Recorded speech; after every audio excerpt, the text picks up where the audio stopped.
Welcome to my channel. Our topic for discussion this afternoon shall be grassroots community organizing, the missing link in safeguarding our democracy. Ladies and gentlemen, democracy in our context, and by that I mean the Kenyan context, is a constitutional requirement. Indeed, it is expressly provided for under Article 10(2) of our Constitution. It's one of those values that, pursuant to that constitutional provision, we are expected to inculcate both as individuals and even in terms of our public entities. It is represented by such elements as the rule of law, regular, free and fair elections, and of course these three are expressly also provided for in our constitutions. That is at Article 36 and 38 of the Constitution of Kenya. However, my interest today is into that which follows after the carrying out of what we are describing as regular, free and fair elections. The culture of dissolution that ultimately accrues, maybe by virtue of the fact that those who have been elected, those who have been given the mandate after the elections, fail to deliver, at least as per the expectation of the electorate.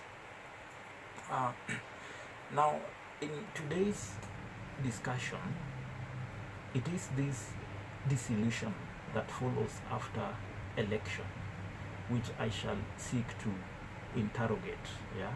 And we are saying that dissolution that arises out of failure to deliver on the pre-election manifesto by elected officials, that dissolution constitutes what I shall describe as a shared interest.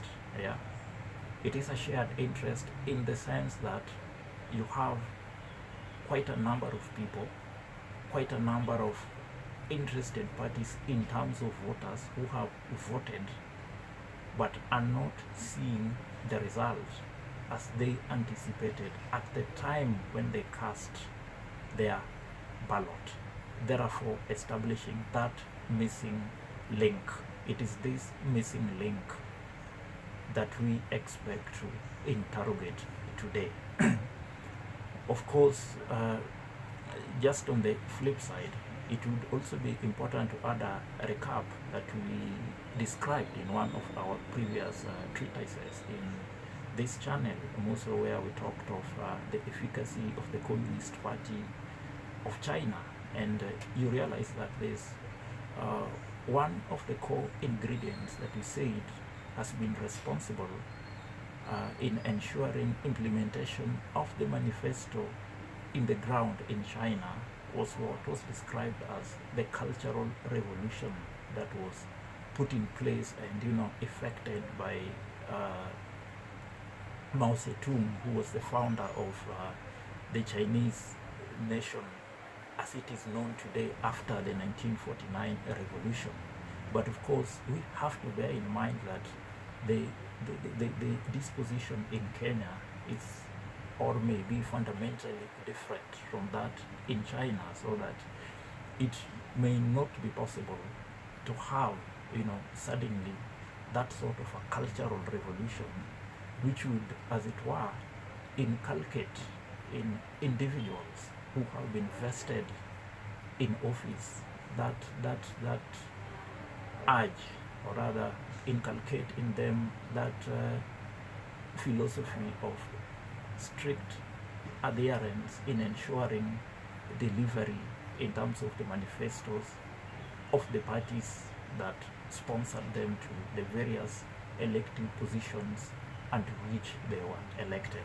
It is because of that reason that we are saying that there has to be a formula that has to be used in a society such as ours, and which would therefore ensure that these individuals that have been vested with the authority to lead, courtesy of our electoral process, that these individuals, in the end of the day, are made to deliver. Yeah. Now, on the topic for discussion, I would want to point out that this is a problem that has actually even attracted the concern of theorists, philosophers, and jurists. Yeah, quite a number that have, of course, come before us. These are questions that have been addressed, questions that have been asked, and answers sought, and especially out of this phenomenon where, out of what would otherwise be described as a democratic election, that there arises a team that is elected, but which for one reason or another feels not obliged to deliver. Now, one jurist that had occasion to address this particular question was the French political scientist by the name Alexis de Tocqueville. And Tocqueville was the author of the book treatise known as Democracy in America. And he sought to address what he described as the phenomenon of tyranny of the majority, in the sense that those who are elected find themselves, they find themselves in a scenario where they are not answerable to the majority that actually elected them, bringing in a culture of, what he, as it were, described as despotism, in fact, in Tocqueville's critique of majoritarian rule, he envisions, or rather, he talks of a majority rule that is developed from the fact that the individual, in the end of the day, is boxed in. The individual is caged and helpless within the system, that apparently it is this individual that elected, so that he brings in the issue that a democracy is not always,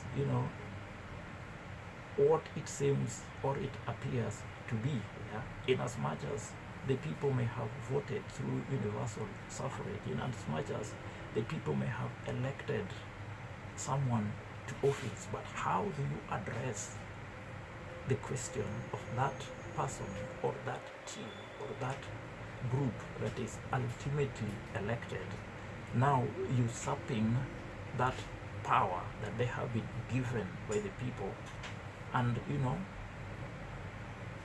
seeking not to do or to move or to perform as per the expectation of the people based on what they promised. Now, in seeking to answer in seeking to address today's discourse, we shall be asking such questions as: why would a leader elected by the popular will through universal suffrage arrogantly opt not to deliver? Why would such a leader choose not to listen to those that elected him? How would such a leader be compelled to listen to the people? Now, in seeking for answers to this particular question, I shall give examples of the scenario in Kenya, and in fact I shall use two predominant communities, some of Kenya's two most predominant ethnic communities, though with varying political ideologies. And in this case I have the Luo, who, as it were, are found or are the majority communities in Kisumu, Siaya, Homa Bay, and Migori counties. I shall also take the example of the Kamba, who are the majority community in Machakos, Kitui, and Makueni counties of Kenya. And I do honestly believe that the resultant theory that we shall come out of with is one that can be replicated not just throughout Kenya, but in Africa and the world at large. Now, an analysis of these two communities would bring in something very interesting. Yeah? In the Luo counties that I mentioned, that is Kisumu, Siaya, Homa Bay, and Migori, from a political standpoint, the Orange Democratic Movement ticket was almost a sure bet for electoral victory. That is the last general elections held in 2017, whereas in the Ukambani counties, that is Machakos, Kitui, and Makueni, it is important to note that in as much as the predominant political party there was Wiper, but that was not necessarily the party of choice in these particular three counties. In fact, insofar as the gubernatorial election is concerned, you do realize that Machakos County went for the Maendeleo Chap Party, MCC. Kitui County for gubernatorial elections went for the NAC Party, whereas Makueni County went for Muungano Development Movement Party. So that in as much as within the Luo community, all the four governors were sponsored by the dominant political party, which is the Orange Democratic Movement. In the Ukambani counties, in as much as the dominant party for purposes of presidential election was Wiper, for gubernatorial positions, the populace opted to go for little known parties, the three that I have mentioned. However, what is important for purposes of today's discourse is the irony that most residents in the Orange Democratic Movement stronghold of Luo land feel more or less let down by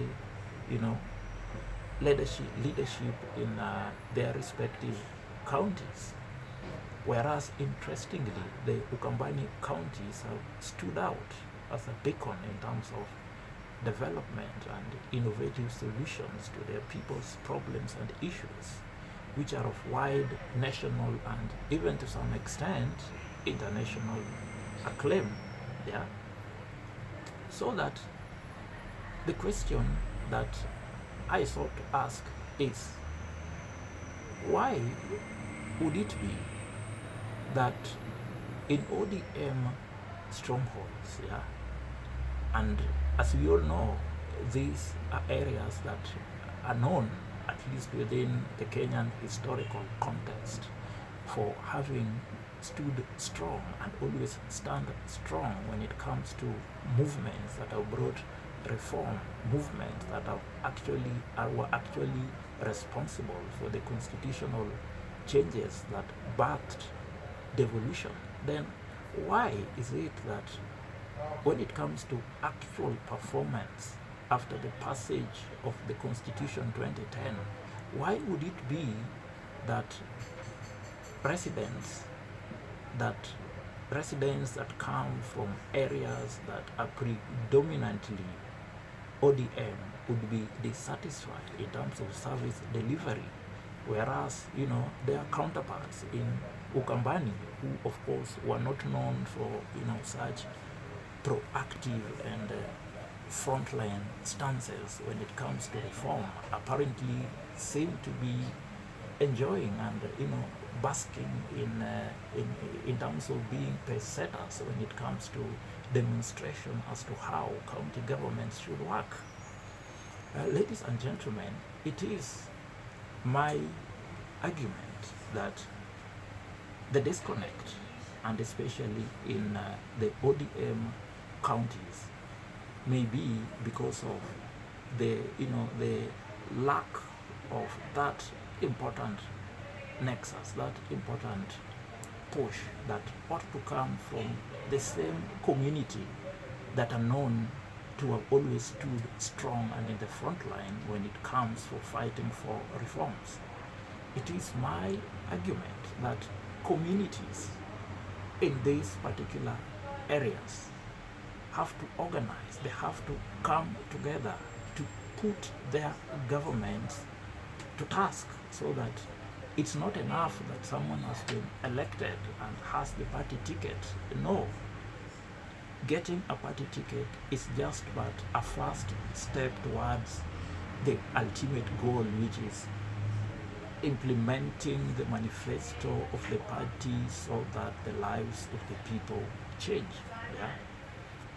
It is therefore my argument that residents in these particular counties must create informal grassroots community building and democratic institutions where these communities at the basic level, and that I mean family and village, yeah, and with their shared interests can then organize themselves in clusters where they set goals, rules, and resources, if need be, at the grassroots level, which would then emphasize the bottom-up strategy.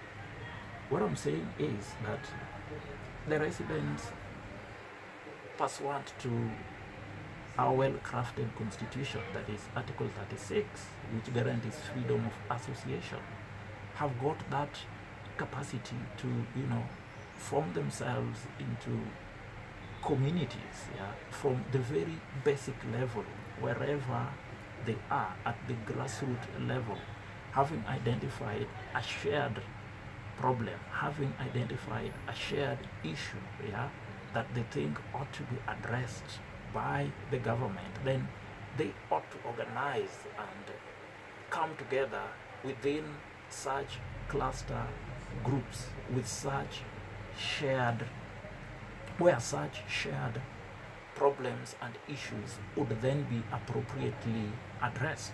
Yeah? It is my argument that these clusters must then come together around their shared values to push for their agenda as a unified force through either bureaucratic means. By bureaucratic means, I mean through, they can send petitions and, they can write memorandums to the relevant governmental organs. And at the very worst, there is the option of, holding demonstrations, that is in the event of lethargy. I also want to point out that these particular, tools that I'm saying are adequately provided for under Article 37 of our Constitution, which expressly allows freedom of assembly, demonstration, picketing, and even petition. Yeah, I am saying that this would work easily in the context of a people who, by their very nature, have a communal approach to life, as is espoused in African socialism. Our people are we are social in nature. Yeah? It is such that when you go to school, when you get work, as an African, the presumption is that it's not for your own individual self. You are under a communal obligation to assist and to share with your brother, your sister, your friends. And I'm saying that it is this aspect of African socialism that I dare say we ought to, put into proper use in terms of, coming up with these organized communities at the grassroots level, so as to push for the shared interest of these particular communities. Now, in doing this, I would urge that the communities must follow at least some of the 4 rules that were crafted by, the American community organizer and writer, Saul D. Alinsky, in his book, The Rules of Radicals. Now, Alinsky had a raft of rules that he used as a community organizer, which I thought would really be proper for such community organizations. But I would share at least 3 of those rules which I think are key. One, Alinsky said that power is not only what you have, but what the enemy thinks you have. And I think this would be key. It's a key point that our communities need to know, that they have a lot of power. It is them that vote. It is them that, they have the power even to picket. They have the power to, demonstrate and just to call out against ills, call out against failure of governance. And the moment you sleep on this right, then to the extent that you sleep unto it, then you will have slept on your power, and therefore you let your leader inadvertently not to perform the way he ought to. Alinsky also said that you must keep the pressure on. Ladies and gentlemen, developing a democracy is not easy. Developing under the new constitutional dispensation that we crafted it is a system that we crafted from scratch. It's something that has gone through, it's been experimented, and where there are, poor and weak structures, the role of the community, the role of the citizens is really key in terms of, making those who are in government and placing them under check. And how would you do this if you are not placing your leaders or those that you elevated to positions of leadership under pressure? So I dare say, keep the pressure on. Finally, I would also really want to emphasize on another rule by Alinsky, that the price of a successful attack is a constructive alternative. The more you put in pressure, the more the communities come up with formulas and just pressure on with those particular formulas. In the end of the day, the government or the public official who is not performing will have to budge. Ladies and gentlemen, I would say in summation that as a people, the communities that are affected by failure by our governmental systems to perform, you have an obligation. You are under a duty to do that which the Constitution has vested authority in you to do, to ensure that these governmental systems work. When you sleep on your rights, when you sleep on your obligations, you have yourself to blame when the system of government does not perform. At least in my today's discourse, I have given a presentation, I have given my thoughts on what I honestly believe can be a formula that will somehow assist us in, causing the leadership that we have elected to always be on toes, so that they are under pressure to deliver. When you leave the leadership with no pressure to deliver, when you cause the leadership to believe that it is God and that the leadership knows everything, then you have yourself to blame when the leadership does not do to your expectation. I therefore urge us to, take the ball, let us move on, let us do that which we need to do, so that we subject our government and its systems. We must subject it to question. We must ensure that it delivers on the manifestos that caused us to, vote for the government. We must always put the government on check. Leaders must always know that, look, the community are out there and they are watching so that we are under duty to deliver. Thank you, ladies and gentlemen.